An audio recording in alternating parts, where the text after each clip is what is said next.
Coming up, inmates break out of an Emmanuel County jail, a school bus gets into a wreck.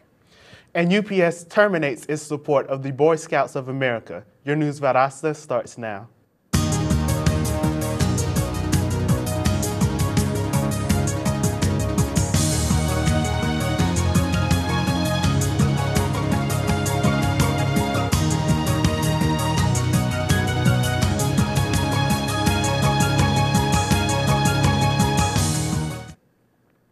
Welcome to News Valdosta. I'm KJ Copeland. And I'm Drae Johnson. 6 inmates escaped out of Emmanuel County Jail in Swainsboro, and 3 of those individuals are still at large. The prison break happened this weekend. That's when the man escaped through a door into a plumbing mechanical area. An employee of the prison apparently forgot to lock the door following maintenance done at the jail on Friday.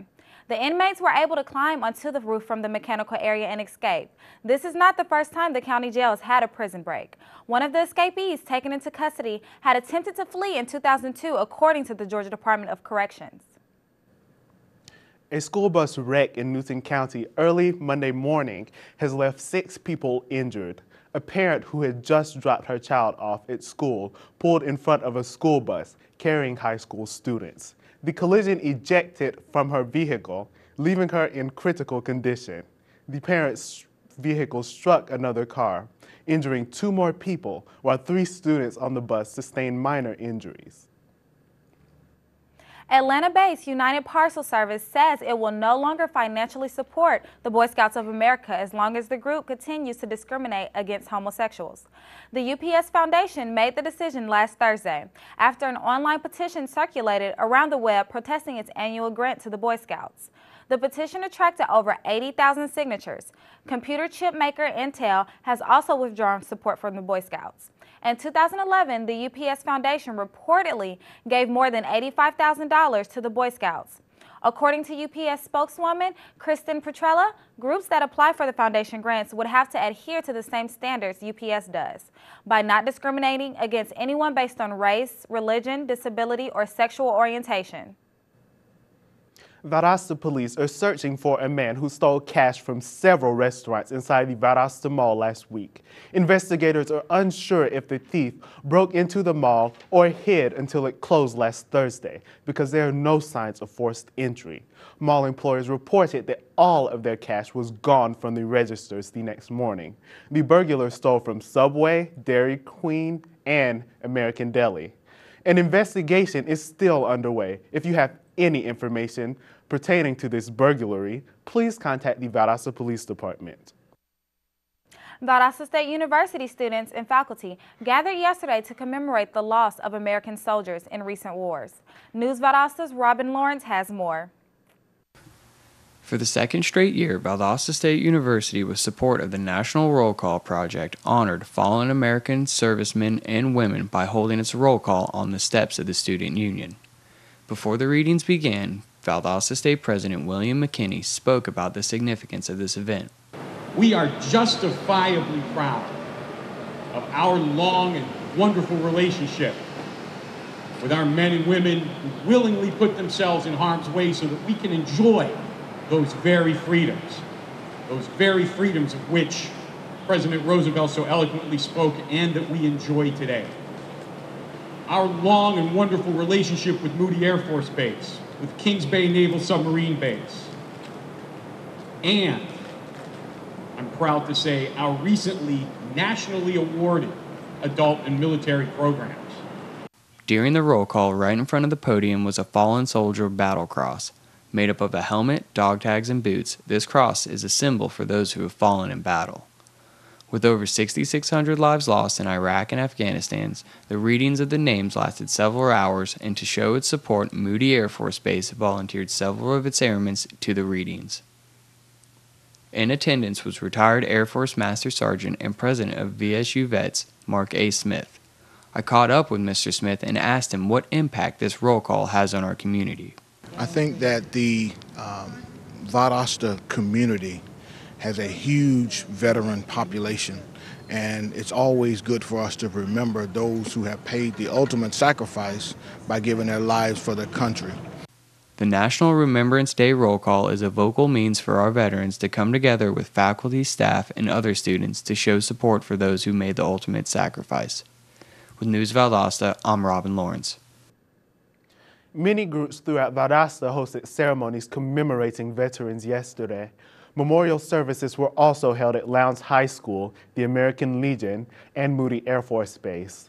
Thousands of community members filled Lowndes High School in order to commemorate the 300 veterans in attendance. Well, there are 13,000 veterans living in the city of Valdosta and Lowndes County. Citizens took the day to show a sense of appreciation for the fallen soldiers. Coming up, a 14-year-old girl is returned home. Citizens gather in remembrance of cancer patients. And we have your local weather. Stay with us. Valdosta State University, encouraging in-depth inquiry, hands-on experience, service and involvement, and a global view, while offering a beautiful residential campus, over 100 fields of study, graduate and online degrees, and championship athletics, all in a warm and friendly community. Get connected and involved. Do more, become more. Valdosta State University.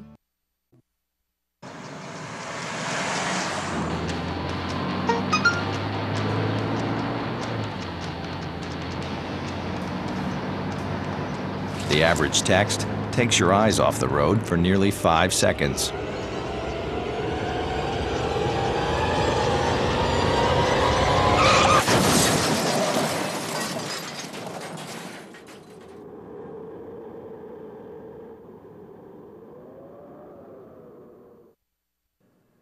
Welcome back to News Valdosta. I'm Jarde Johnson.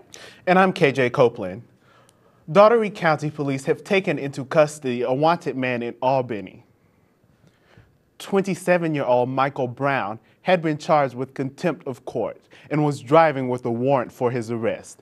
Incidentally, he crashed, flipping his car 3 times before climbing out of the sunroof and continuing to run. Once caught, he was taken to the hospital, but was not admitted. Mr. Brown now faces an even longer list of charges. Many throughout the local community gather at James Saunders Park on Saturday for the 2nd annual Drae Day in remembrance of patients who lost their lives to cancer. News Valdosta's Naya Earp has more. On Saturday, friends, family, and members of the community came out to support the 2nd annual Drae Day Cancer Awareness Festival. Drae Day is in honor and remembrance of Andre Thomas and other patients who lost their battle to cancer. This event has helped me in many ways. It helps me understand that people take this seriously. They comes out and they donate their blood, and it just gives back to the community that everybody just come together and do a wonderful time and share their moments and stuff. In 2011, Andre lost his battle to renal medullary carcinoma cancer.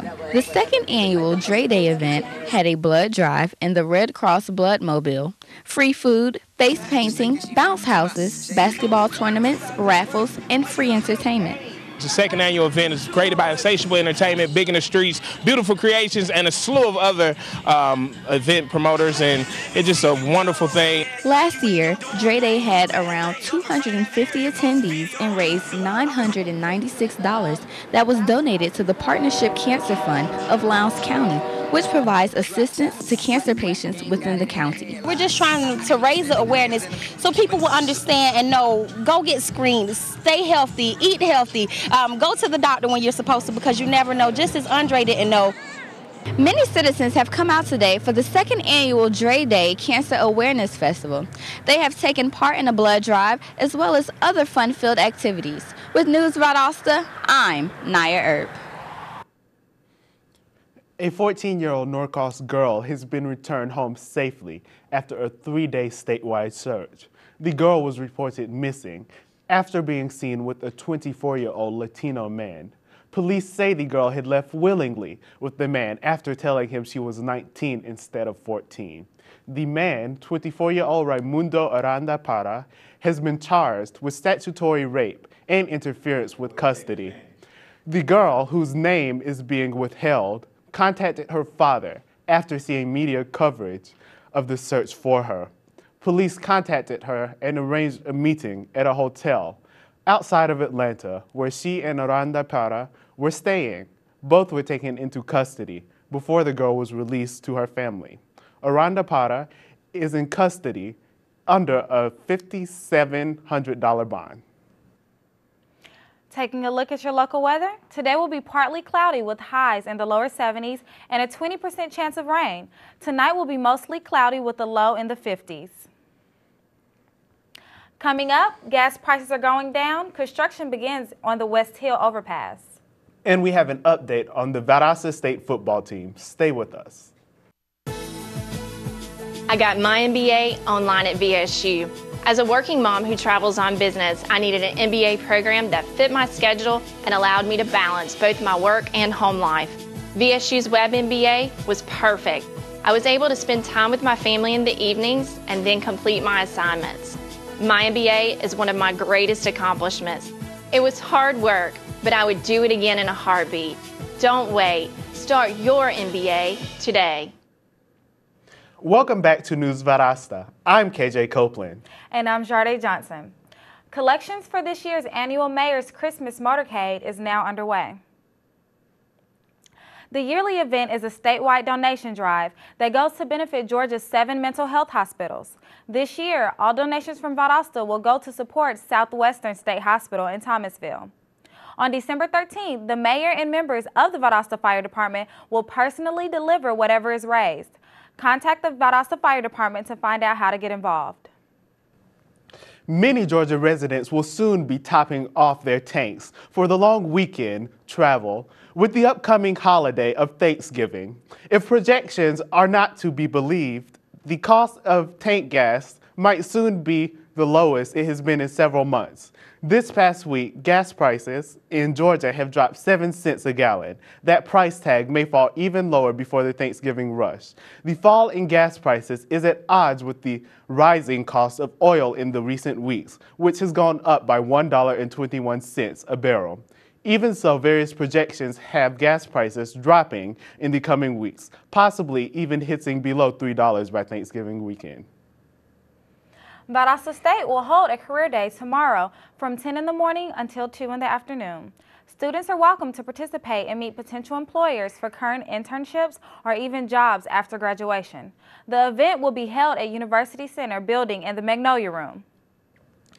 Construction of the West Hill Avenue overpass is scheduled to start on November 27 and will take a year and a half to finish. Officials were concerned with the starting construction because it might obstruct many police vehicles and fire trucks from using the highway. All of these problems should be solved once construction is complete and will allow all the vehicles to arrive to their destinations without the issue of a train blocking their path. There will be detours that will take cars around the construction towards the south and back around. The Valdosta Blazers are heading onto the postseason. Here's News Valdosta's Rusty Retz with more. Thanks, guys. I'm at the Bazemore Hyder Stadium, where the Blazers will be holding yet another home game for the football season. The Blazers will be playing in the second-round playoffs versus the winner of the West Alabama Miles game. Tickets will be sold for $5 for seniors and students, $10 for general admission, and $18 for reserved seating. Come out and support the Blazers November 24th, Saturday at noon. Back to you in the studio. This Saturday, the Valdosta Symphony Orchestra will debut its New Frontier concert Saturday night to local audiences. The concert will feature 4 musical numbers, each with its own unique tone and tempo that branch off of the other numbers. The pieces range from the modern stylings of Jennifer Higdon to more classical numbers such as Mozart's Symphony No. 25 in G minor. The concert will be held at Valdosta State University's Whitehead Auditorium and will begin at 8 o'clock. Thanks for watching News Valdosta. I'm Drae Johnson. And I'm KJ Copeland. Have a great day, and we will see you next time.